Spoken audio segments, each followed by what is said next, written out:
ओम शांति। ओम शांति। अव्यक्त मुरली है 26 जनवरी 1970। टाइटल है याद के यात्रा की संपूर्ण स्टेज। बाप दादा भी यहाँ बैठे हैं और आप भी बैठे हो, लेकिन बाप दादा और आप में क्या अंतर है? पहले भी साकार रूप में यहाँ बैठते थे, लेकिन अब जब बैठते हैं तो क्या फील होता है? जैसे साकार रूप में बाप के लिए समझते थे कि लोन ले आए हैं, उसी समान अनुभव अभी होता है। अभी आते हैं मेहमान बनकर। यूं तो आप सभी भी अपने को मेहमान समझते हो, लेकिन आपके और बाप के समझने में फर्क है। मेहमान उसको कहा जाता है जो आता है और जाता है। अभी आते हैं फिर जाने के लिए। वह था बुद्धि योग का अनुभव, यह है प्रैक्टिकल अनुभव। दूसरे शरीर में प्रवेश हो कैसे कर्तव्य करना होता, यह अनुभव बाप के समान करना है। दिन प्रतिदिन तुम बच्चों की बहुत कुछ समान स्थिति होती जाएगी। आप लोग भी ऐसे अनुभव करेंगे जैसे सचमुच लोन लिया हुआ है, कर्तव्य के लिए मेहमान है।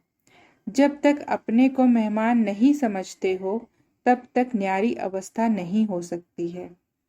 जो ज्यादा न्यारी अवस्था में रहते हैं, उनकी स्थिति में विशेषता क्या होती है?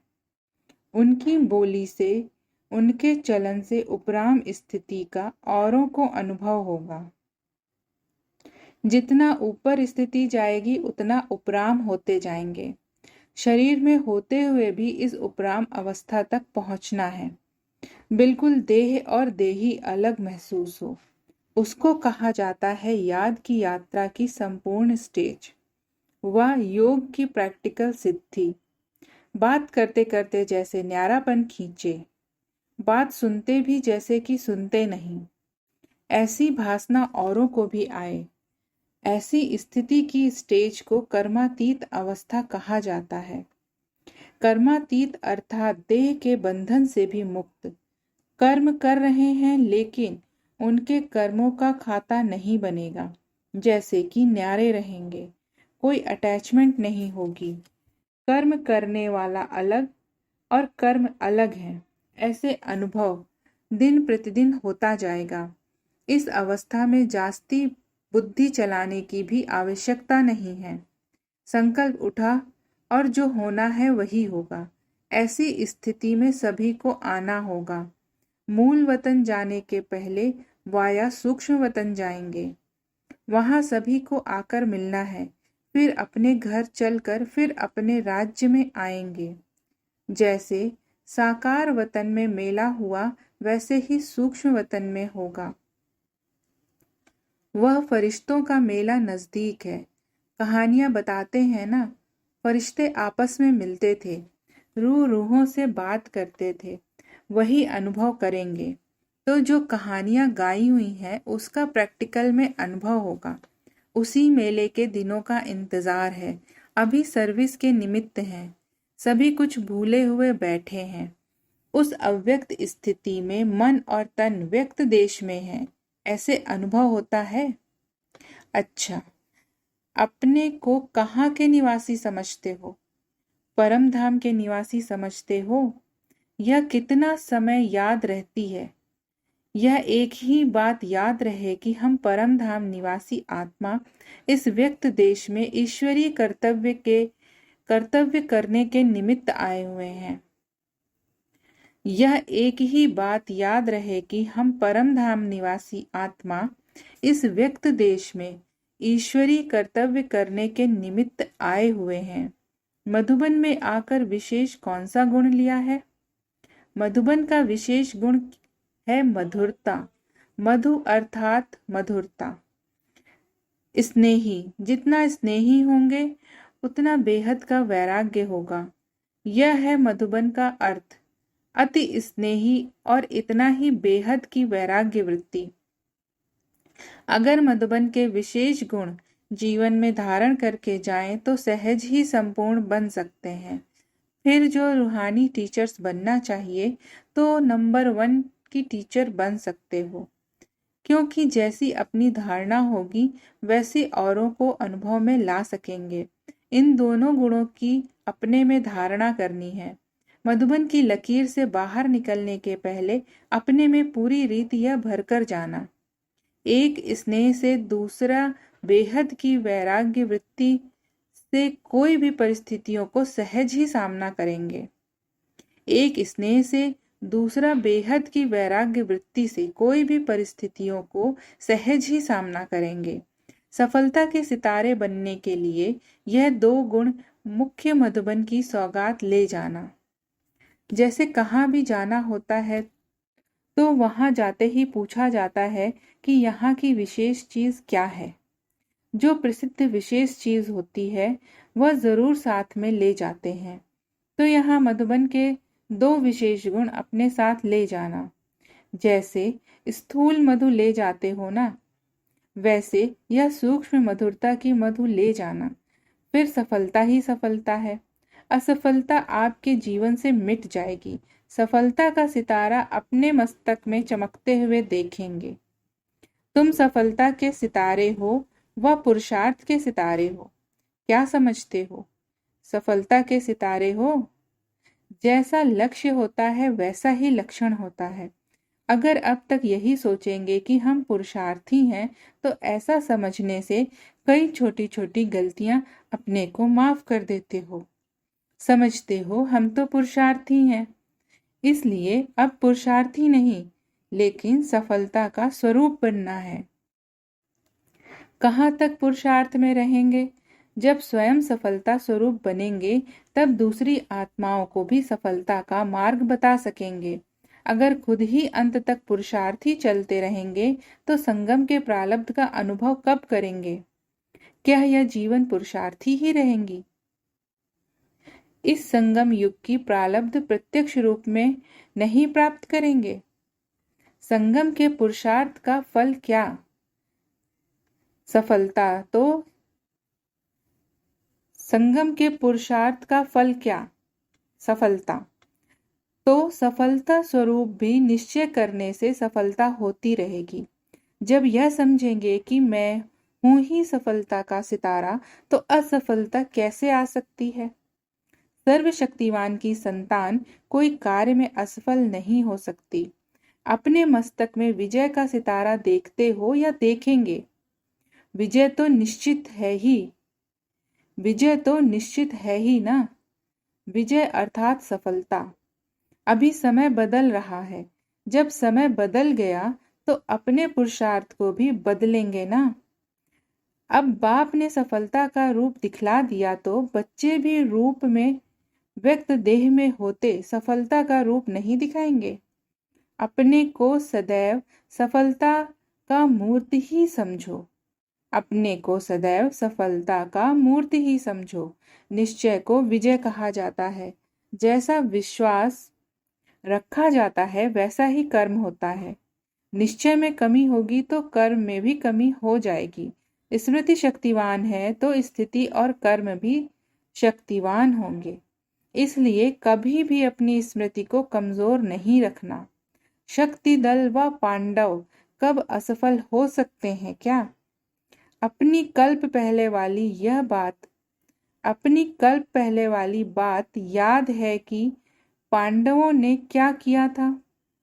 विजयी बने थे।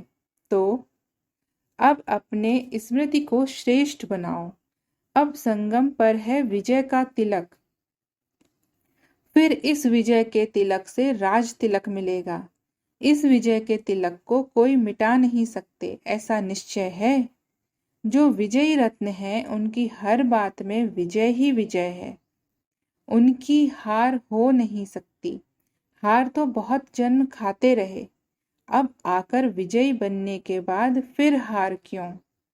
विजय हमारी ही है, ऐसा एक बल एक भरोसा हो। विजय हमारी ही है, ऐसा एक बल एक भरोसा हो। बच्ची यदि ज्ञान में नहीं चलती है तो क्या करें? बच्ची अगर ज्ञान में नहीं चलती है तो क्या करें? अगर कोई इस मार्ग में नहीं चल सकते हैं तो शादी करनी ही पड़े। उन्हों की कमजोरी भी अपने ऊपर से मिटानी है। साक्षी हो मजबूरी भी करना होता है। वह हुआ फर्ज, लगन नहीं है। फर्ज पालन करते हैं। एक होता है लगन से करना, एक होता है निमित्त फर्ज निभाना। सभी आत्माओं का एक ही समय यह जन्म सिद्ध अधिकार लेने का पाठ नहीं है। परिचय मिलना तो जरूर है, पहचानना भी है, लेकिन कोई का पार्ट अभी है, कोई का पीछे। बीजों में से कोई झट फल देता है, कोई देरी से फल देता है। वैसे ही यहाँ भी हर एक का अपने समय पर पार्ट है। फर्ज समझ करेंगे तो माया का मर्ज नहीं लगेगा, नहीं तो वायुमंडल का असर लग सकता है। इसलिए फर्ज समझकर करना है। फर्ज और मर्ज में सिर्फ एक बिंदी का फर्क है, लेकिन बिंदी रूप में ना होने के कारण फर्ज भी मर्ज हो जाता है। लेकिन बिंदी रूप ना होने के कारण फर्ज भी मर्ज हो जाता है। जो मददगार हैं उन्हों को मदद तो सदैव मिलती है। बाप की मदद हर कार्य में कैसे मिलती है यह अनुभव होता है। एक दो के विशेष गुण को देख एक दो को आगे रखना है। किसको आगे रखना? यह भी अपने को आगे बढ़ाना है। शिव जयंती पर आवाज फैलाना सहज होता है। जितनी हिम्मत हो उतना करो, क्योंकि फिर समय ऐसा आना है जो इस सर्विस के मौके भी कम मिलेंगे। इसलिए जितना कर सकते हो उतना करो। भूलें क्यों होती हैं? उसकी गहराई में जाना है। अंतर्मुख हो सोचना चाहिए, यह भूल क्यों हुई? यह तो माया का रूप है। मैं तो रचयिता बाप का बच्चा हूँ। अपने साथ एकांत में ऐसे ऐसे बातें करो, उभारने की कोशिश करो। कहाँ भी जाना होता है तो अपना यादगार छोड़ना होता है और कुछ ले जाना होता है। तो मधुबन में विशेष कौन सा यादगार छोड़ा? एक एक आत्मा के पास यह ईश्वरी स्नेह और सहयोग का यादगार छोड़ना है। जितना एक दो के स्नेही सहयोगी बनते हैं उतना ही माया के विघ्न हटाने में सहयोग मिलता है। सहयोग देना अर्थात लेना। परिवार में आत्मिक स्नेह देना और माया पर विजय पाने का सहयोग लेना है। यह लेन देन का हिसाब ठीक रहता है। इस संगम समय पर ही अनेक जन्मों का संबंध जोड़ना है। स्नेह है संबंध जोड़ने का साधन। जैसे कपड़े सिलाई करने का साधन धागा होता है, वैसे ही भविष्य संबंध जोड़ने का साधन है स्नेह रूपी धागा। जैसे यहाँ जोड़ेंगे वैसे वहाँ जुटा हुआ मिलेगा। जोड़ने का समय और स्थान यह है। ईश्वरीय स्नेह भी तब जुड़ सकता है जब अनेक के साथ स्नेह समाप्त हो जाता है। तो अब अनेक स्नेह समाप्त कर एक से स्नेह जोड़ना है। वह अनेक स्नेह से तो अब अनेक स्नेह समाप्त कर एक से स्नेह जोड़ना है। वह अनेक स्नेह भी परेशान करने वाले हैं और यह एक स्नेह सदैव के लिए परिपक्व बनाने वाला है। अनेक तरफ से तोड़ना और एक तरफ जोड़ना है। बिना तोड़े कभी जुट नहीं सकता। अभी कमी को भी भर सकते हो, फिर भरने का समय खत्म। ऐसे समझकर कदम को आगे बढ़ाना है। सभी तीव्र पुरुषार्थी हो वह पुरुषार्थी हो। तीव्र पुरुषार्थी के मन के संकल्प में भी हार नहीं हो सकती। ऐसी स्थिति बनानी है जो संकल्प में भी माया से हार ना हो। इसको कहा जाता है तीव्र पुरुषार्थी। वे शुद्ध संकल्पों में पहले से ही मन को बिजी रखेंगे तो और संकल्प नहीं आएंगे। तो भरा हुआ होगा तो एक बूंद भी जास्ती पड़ नहीं सकेगी, नहीं तो बह जाएगा। तो यही संकल्प मन में रहे, जो व्यर्थ संकल्प आने का स्थान ही ना हो। इतना अपने को बिजी रखो। मन को बिजी रखने के तरीके जो मिलते हैं वह आप पूरे प्रयोग में नहीं लाते हो, इसलिए व्यर्थ संकल्प आ जाते हैं। एक तरफ बिजी रखने से दूसरा तरफ स्वयं छूट जाता है। मंथन करने के लिए तो बहुत खजाना है, इसमें मन को बिजी रखना है। समय की रफ्तार तेज है व आप लोगों के पुरुषार्थ की रफ्तार तेज है। अगर समय तेज चल रहा है और पुरुषार्थ ढीला है तो उसकी रिजल्ट क्या होगी? समय आगे निकल जाएगा और पुरुषार्थी रह जाएंगे। समय की गाड़ी छूट जाएगी, सवार होने वाले रह जाएंगे।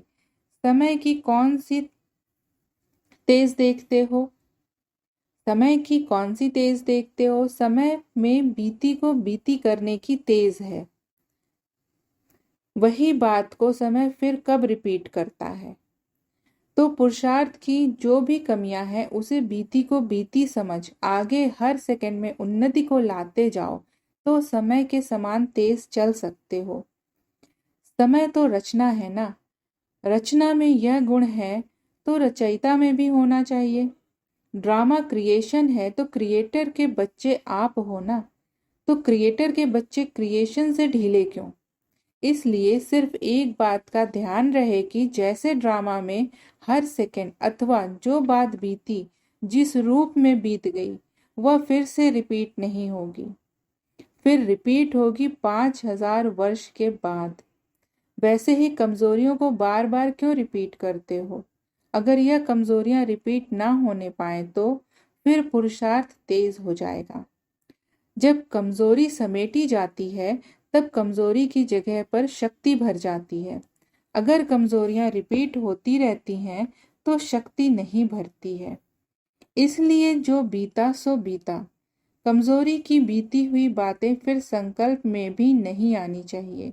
अगर संकल्प चलते हैं तो वाणी और कर्म में आ जाते हैं। संकल्प में ही खत्म कर देंगे तो वाणी कर्म में नहीं आएंगे। फिर मन वाणी कर्म तीनों शक्तिशाली हो जाएंगे। बुरी चीज को सदैव फौरन ही फेंका जाता है, अच्छी चीज को प्रयोग किया जाता है। तो बुरी बातों को ऐसे फेंको जैसे बुरी चीज को फेंका जाता है। फिर समय पुरुषार्थ से तेज नहीं जाएगा। समय का इंतजार आप करेंगे तो हम तैयार बैठे हैं। समय आए तो हम जाएं, ऐसी स्थिति हो जाएगी। अगर अपनी तैयारी नहीं होती है तो फिर सोचा जाता है कि समय थोड़ा हमारे लिए रुक जाए। बांधेली का योग तेज होता है। बांधेली का योग तेज होता है क्योंकि जिस बात से कोई रोकते हैं तो बुद्धि जरूर उस तरफ लगी रहती है। घर बैठे भी चरित्रों का अनुभव कर सकते हो, लेकिन ऐसी लगन चाहिए। जब ऐसी लगन अवस्था हो जाएगी तो फिर बंधन कट जाएंगे। एक की याद ही अनेक बंधन को तोड़ने वाली है। एक से जोड़ना है, अनेक से तोड़ना है। एक बाप के सिवाय दूसरा न कोई। जब ऐसी अवस्था हो जाएगी फिर यह बंधन आदि सभी खत्म हो जाएंगे। जितना अटूट स्नेह होगा उतना ही अटूट सहयोग मिलेगा। सहयोग नहीं मिलता इसका कारण स्नेह में कमी है। अटूट स्नेह रख करके अटूट सहयोग को प्राप्त करना है। कल्प पहले का अपना अधिकार लेने के लिए फिर से पहुंच गए हो, ऐसा समझते हो? वह स्मृति आती है कि हम ही कल्प पहले आए थे। अभी भी फिर से हम ही निमित्त बनेंगे। जिसको यह नशा रहता है उनके चेहरे में खुशी और ज्योति रूप देखने में आता है। उनके चेहरे में अलौकिक अव्यक्ति चमक रहती है। उनके नैनों से, मुख से सदैव खुशी ही खुशी देखेंगे। देखने वाला भी अपना दुख भूल जाए। जब कोई दुखी आत्मा होती है तो अपने को खुशी में लाने के लिए खुशी के साधन बनाती है ना। तो दर्पण में चेहरा देखने में आए, तुम्हारे चेहरे से सर्विस हो। ना बोलते हुए आपका मुख सर्विस करे। आजकल दुनिया में अपने चेहरे को ही श्रृंगारते हैं ना, तो आप सभी आत्माओं का भी ऐसा श्रृंगार हुआ मुंह देखने में आए। सर्वशक्तिवान बाप के बच्चे हैं, फिर शक्ति ना आए यह कैसे हो सकता है? जरूर बुद्धि की तार में कमी है। तार को जोड़ने के लिए जो युक्तियां मिलती हैं उसको अभ्यास में लाओ। तोड़ने बिगर जोड़ लेते हैं तो फिर पूरा जुटता नहीं, थोड़े समय के लिए जुटता है फिर टूट जाता है। इसलिए अनेक तरफ से तोड़कर एक तरफ जोड़ना है। इसके लिए संग भी चाहिए और अटेंशन भी चाहिए। हर कदम पर संकल्प पर अटेंशन। संकल्प जो उठता है वह चेक करो कि यह हमारा संकल्प यथार्थ है व नहीं। इतना अटेंशन जब संकल्प पर हो तब वाणी भी ठीक और कर्म भी ठीक रहे। संकल्प और समय दोनों ही संगम युग के विशेष खजाने हैं।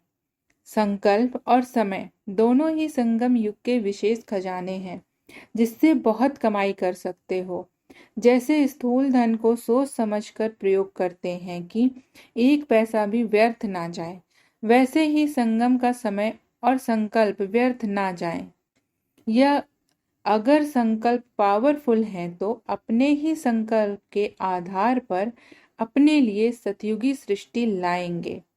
अपने ही संकल्प कमजोर हैं तो अपने लिए त्रेतायुगी सृष्टि लाते हैं। यह खजाना सारे कल्प में फिर नहीं मिलेगा।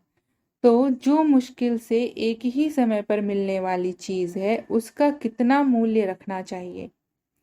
अभी जो बना सो बना, फिर बने हुए को देखना पड़ेगा। बना नहीं सकेंगे, अभी बना सकते हो, उसका अब थोड़ा समय है। दूसरों को तो कहते हो बहुत गई थोड़ी रही, लेकिन अपने साथ लगाते हो।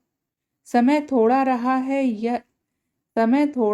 है, लेकिन काम बहुत करना है। अपने आप से दृढ़ प्रतिज्ञा करो कि आज से फिर यह बातें कभी नहीं रहेंगी। यह संस्कार अपने में फिर इमर्ज नहीं होने देंगे। यह व्यर्थ संकल्प कभी भी उत्पन्न नहीं होने देंगे। जब ऐसी दृढ़ प्रतिज्ञा करेंगे तब भी फिर प्रत्यक्ष फल मिलेगा।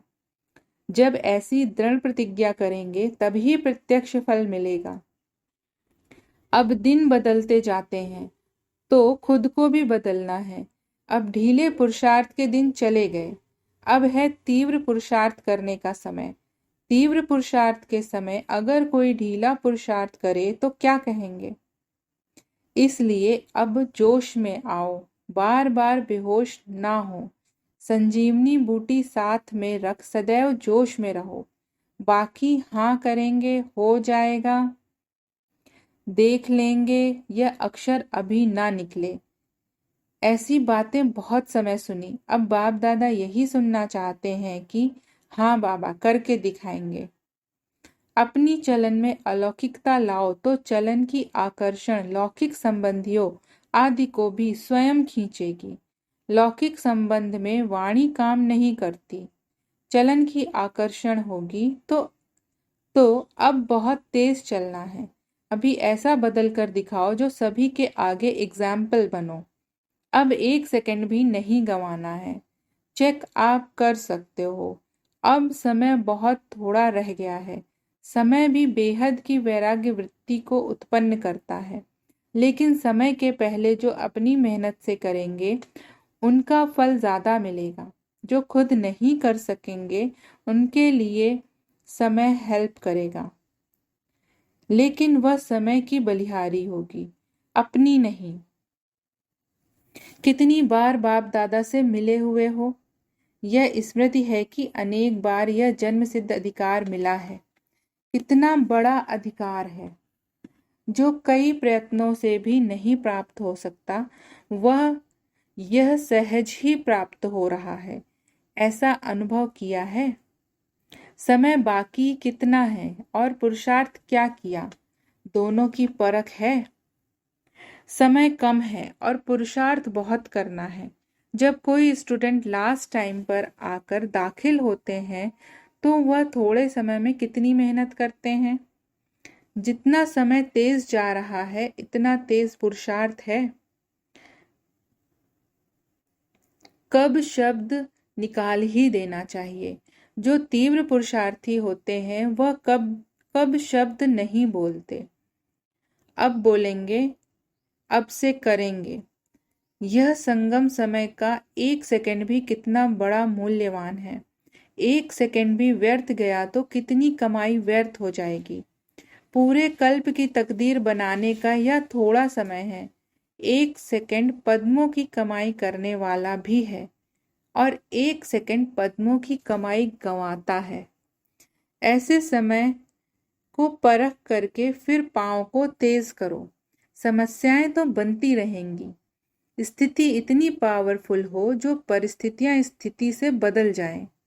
परिस्थिति के आधार पर स्थिति ना हो। स्थिति परिस्थिति को बदल सकती है क्योंकि सर्वशक्तिवान के संतान हो।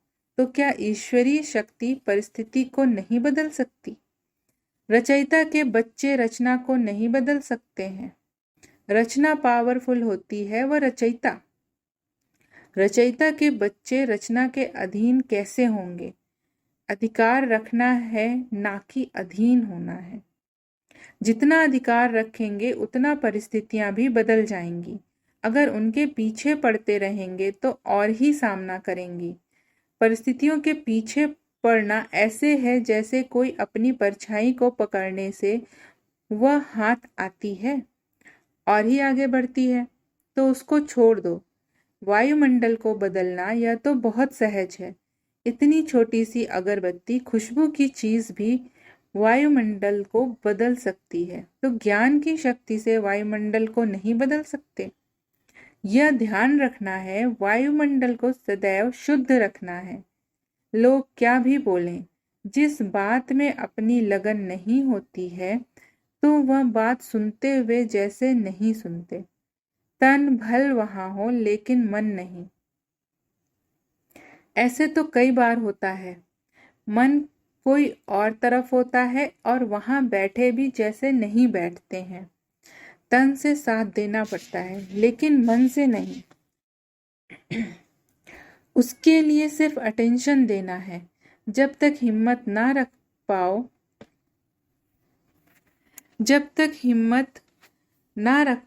नहीं रखा है तो ऊंची मंजिल लगेगी।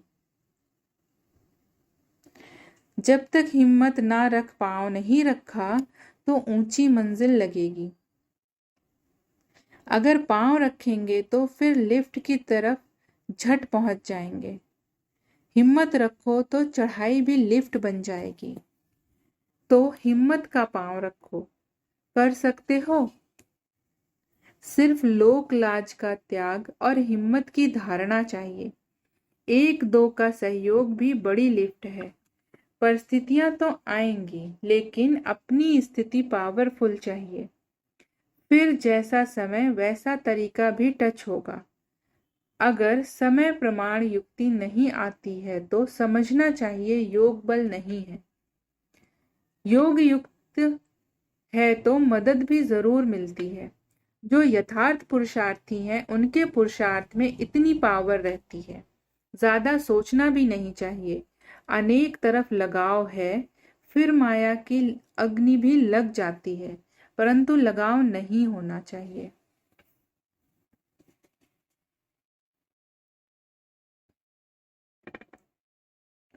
फर्ज तो निभाना है लेकिन उसमें लगाव ना हो।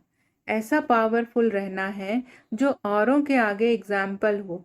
जो एग्जाम्पल बनते हैं वो एग्जामिन में पास होते हैं। एग्जामिन देने के लिए एग्जाम्पल बन दिखाओ जो सभी देखें कि ये कैसे नवीनता में आ गए हैं। ऐसा सर्विसेबल बनना है जो आपको देख औरों को प्रेरणा मिले। पहले जो शक्तियां निकली उन्होंने इतनी शक्तियों को निकाला। आप शक्तियां फिर सृष्टि को बदलो। इतना आगे जाना है। गीत भी है ना, हम शक्तियां दुनिया को बदल कर दिखाएंगे। सृष्टि को कौन बदलेंगे? जो पहले खुद बदलेंगे। शक्तियों की सवारी शेर पर दिखाते हैं। कौन सा शेर? या माया जो शेरनी रूप में सामना करने आती है। उनको अपने अधीन कर सवारी बनाना अर्थात उनकी शक्ति को खत्म करना। ऐसी शक्तियां जिनकी शेर पर सवारी दिखाते हैं वही तुम हो ना। वह सभी का ही चित्र है। ऐसी शेरनी शक्तियां कभी माया से घबराती नहीं, लेकिन माया उनसे घबराती है। ऐसे माया जीत बने हो ना। शक्ति बिगर बंधन नहीं टूटेंगे। याद की शक्ति है एक बाप दूसरा ना कोई। याद की शक्ति है एक बाप दूसरा ना कोई। ऐसा सौभाग्य कोटों में कोई को मिलता है। इतना पद्मा पदम भाग्यशाली अपने को समझते हो। शक्ति दल बहुत कमाल कर सकता है। जो हड्डी सेवा करने वाले होते हैं उनको बाप भी मदद करता है। जो स्नेही हैं उनसे बाप भी स्नेह रखता है। बाप के भी वही बच्चे सामने रहते हैं। भल कोई कितना भी दूर हो, लेकिन बाप दादा के दिल के नजदीक हैं। सभी से अच्छी सौगात है अपने इस चेहरे को सदैव हर्षित बनाना। कभी भी कोई परेशानी की रेखा ना हो। जैसे संपूर्ण चंद्रमा कितना सुंदर लगता है, वैसे अपना चेहरा सदैव हर्षित रहे। चेहरा ऐसा चमकता हुआ हो और आप चेहरा ऐसा चमकता हुआ हो जो और भी आपके चेहरे में अपना रूप देख सकें। चेहरा दर्पण बन जाए। अनेक आत्माओं को अपना मुखड़ा दिखलाना है। अभी पद्मा पदम भाग्यशाली बनना है, महादानी बनना है। रहम दिल बाप के बच्चे सर्व आत्माओं पर रहम करना है। इस रहम की भावना से कैसी भी आत्माएं बदल सकती हैं। सारे दिन में यह चेक करो कि कितने रहम दिल बने, कितनी आत्माओं पर रहम करना है। इस रहम की भावना से कैसी भी आत्माएं बदल सकती हैं। सारे दिन में यह चेक करो कि कितने रहम दिल बने, कितनी आत्माओं पर रहम किया। दूसरों को सुख देने में भी अपने में सुख भरता है। देना अर्थात लेना। दूसरों को सुख देने से खुद भी सुख स्वरूप बनेंगे। कोई विघ्न नहीं आएंगे। दान करने से शक्ति मिलती है। अंधों को आंखें देना कितना महान कार्य है। आप सभी का यही कार्य है। अज्ञानी अंधों को ज्ञान नेत्र देना और अपनी अवस्था सदैव अचल हो। तुम बच्चों की स्थिति का ही यह अचल घर यादगार है। जैसे बाप दादा एक रस रहते हैं, वैसे बच्चों को भी एक रस रहना है। जब एक के ही रस में रहेंगे तो एक रस अवस्था में रहेंगे। अच्छा, ओम शांति। ओम शांति।